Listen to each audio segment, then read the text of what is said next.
Bismillahirrahmanirrahim. Assalamualaikum warahmatullahi wabarakatuh. Alhamdulillahilladzi anzalas sakinah fi qulubil mu'minin liyazdadu imanan ma'a imanihim walillahi junudus samawati wal ard wa kana Allahu aliman hakima. Asyhadu an la ilaha illallah wa asyhadu anna Muhammadar Rasulullah. Allahumma shalli ala Muhammad wa ala ali Muhammad.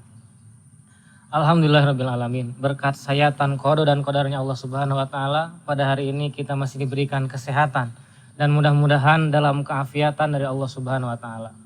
Salawat salam semoga tetap tercurah limpahkan kepada Nabi Muhammad SAW sebagai suri tauladan bagi ibadah-ibadah kita yang kita lakukan hari ini. Mudah-mudahan Allah Subhanahu wa taala memberikan kepahaman ilmu kepada kita, karena pada hakikatnya bahwa manusia akan diangkat derajatnya oleh Allah Subhanahu wa taala adalah dengan ilmunya. Maka para ulama menyebutkan ada 4 syarat dalam menuntut ilmu. Yang pertama adalah idrakul basar. Idrakul basar adalah melihat langsung kepada gurunya, bertemu langsung dengan gurunya. Maka sering terjadi keanehan ketika seseorang mendengarkan musik, ketika seorang mendengarkan lagu. Sudah 10 lagu, orang itu masih berkata, lanjut untuk lagu berikutnya. Tetapi berbeda dengan pengajian, berbeda dengan kajian-kajian. Ustadz baru berceramah 10 menit, 15 menit, kita sudah ingin pergi meninggalkan tempat itu. Maka idrakul basar, berlama-lama melihat wajah guru adalah suatu keberkahan. Jangan sampai kita kehilangan keberkahan dari idrakul basar. Salah satu sahabat Rasulullah dahulu yang dulunya belum masuk kepada Islam, yaitu Abdullah bin Salam. Abdullah bin Salam adalah salah satu tokoh munafik waktu dulu. Dia bertanya kepada Nabi Muhammad, seandainya ada yang mengaku Nabi, maka akan aku tanya 3 hal. Dan 3 pertanyaan ini tidak akan dijawab kecuali oleh seorang Nabi. Maka bertemulah Abdullah bin Salam dengan Rasulullah SAW. Dan dia tanyakan, Abdullah bin Salam bertanya, wahai Muhammad, pertanyaan yang pertama adalah, apakah tanda kiamat yang pertama kali datang? Yang kedua, apakah makanan pertama dari ahli surga? Yang ketiga, kenapa seorang anak yang lahir wajahnya mirip dengan ayah atau ibunya? Maka 3 pertanyaan ini belum selesai, namun Rasulullah telah memiliki jawabannya. Karena Allah Subhanahu wa taala telah menyampaikan jawabannya melalui malaikat Jibril. Maka Rasulullah dengan tegas menjawab, salah satu tanda daripada kiamat yang pertama kali adalah ketika setiap manusia digiring dari arah timur ke arah barat. Bukan pada posisi di mana dia berada, tapi bagaimana paham-paham barat telah masuk kepada diri kita hari ini. Film-film barat, makanan-makanan barat, tontonan-tontonan barat, pakaian-pakaian dari barat, seluruhnya dikonsumsi oleh kita sebagai umat muslim. Maka mungkinkah ini yang disampaikan oleh Rasulullah ketika setiap manusia digiring untuk mencintai kepada dunia-dunia barat. Bahkan salah satu tokoh idola kita jarang mengidolakan sahabat-sahabat Nabi. Bahkan jarang sekali kita mengidolakan Nabi Muhammad SAW. Tapi yang kita idolakan adalah tokoh-tokoh dari barat. Maka bisakah ini masuk kepada salah satu yang pertanyaan yang tadi? Yang kedua, apakah ma ta'amun ila ahlil jannah? Apa makanan pertama bagi ahli surga? Rasulullah menjawab, makanan ahli surga yang pertama adalah ati ikan paus. Ketika seorang diberi makanan itu begitu masuk surga, maka dia akan senantiasa sehat. Maka belum pernah kita mendengar ayat Al-Quran menyebutkan bahwa orang yang masuk surga kemudian sakit. Karena pada masuk surga, kemudian Allah memberikan makanan atau imun kepada dirinya agar menjadi sehat. Yang ketiga, kata Abdullah bin Salam, kenapa anak yang lahir mirip ayah atau ibunya? Rasulullah menjawab, dan inilah yang menjadi pegangan bagi para dokter-dokter hari ini. Rasulullah menjawab, jika cairan yang paling banyak muncul, yang mendominasi adalah cairan ayahnya, maka anak itu muncul seperti ayahnya. Kalau cairan yang banyak adalah cairan dari ibunya, maka anak itu muncul seperti ibunya. Dan inilah yang menjadi pegangan daripada kedokteran hari ini. Ternyata berdasarkan Rasulullah SAW. Ketika pertanyaan tadi telah dijawab oleh Rasulullah, dan pada akhirnya Abdullah bin Salam masuk ke dalam agama Islam.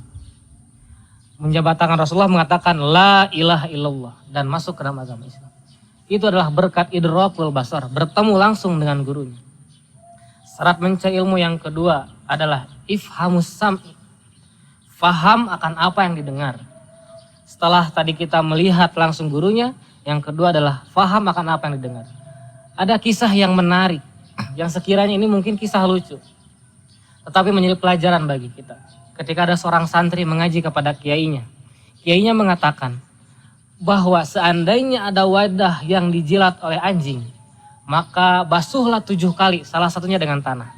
Maka karena ifhamus sam'i seorang santri tadi kurang baik, maka begitu dia pulang ke rumahnya, dia temukan anjing sedang menjilati wadahnya di rumahnya. Kemudian anak itu mengambil anjing dan menggosok-gosokkannya 7 kali dengan tanah. Kata anjing mungkin, nah merenjol ke abdi, kenapa kepada saya mah tidak salah apa-apa. Ini adalah kesalahan dari ifhamus sam'i. Termasuk hadis yang populer yang kita sering dengarkan. Bahwa seorang manusia begitu masuk ke dalam kubur, dia akan ditanya. Dan kita semua bisa menjawab. Man rabbuka, siapa Tuhanmu? Man nabiyuka, siapa nabimu? Ma kitabuka, apa kitabmu? Dan setiap manusia jika ditanya hari ini, kita sudah hafal. Kita menunggu apa lagi? Bukankah kita hidup untuk menjawab pertanyaan-pertanyaan ini? Ternyata riwayat lain mengatakan bahwa pertanyaan yang akan muncul kepada kita ketika kita dikuburkan adalah hal kunta tadri, siapakah laki-laki yang ada di sampingmu? Dan dia adalah Rasulullah Shallallahu Alaihi Wasallam. Bagaimana mungkin seorang yang tidak beriman kepada Allah, tidak beriman kepada Rasulullah, tidak beriman kepada kitab Allah bisa menjawab pertanyaan ini? Maka sebetulnya pertanyaan yang tadi man rabbuka, man nabiyuka, ma kitabuka adalah gabungan daripada pertanyaan keimanan kita kepada Allah, keimanan kita kepada Rasulullah, keimanan kita kepada kitab Allah, sehingga kita bisa menjawab pertanyaan ketika kita di alam kubur. Sama halnya dengan yang populer di kalangan kita.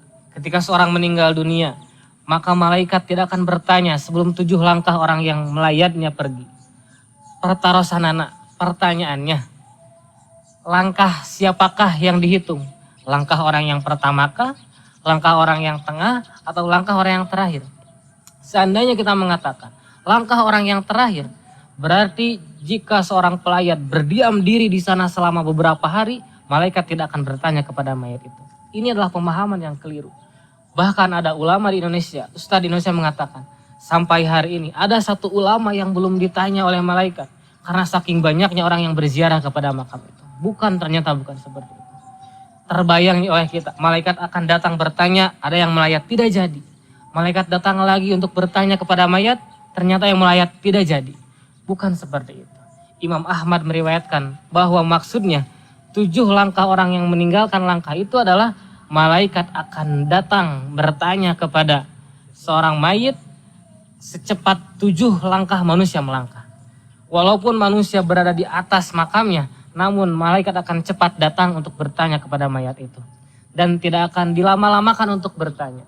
Sehingga jika pantas mendapatkan nikmat kubur, Allah berikan nikmat kubur. Jika pantas diberikan untuk azab kubur, maka Allah berikan azab kubur. Maka inilah yang dinamakan dengan ifhamus sam'i. Faham dengan apa yang didengarnya.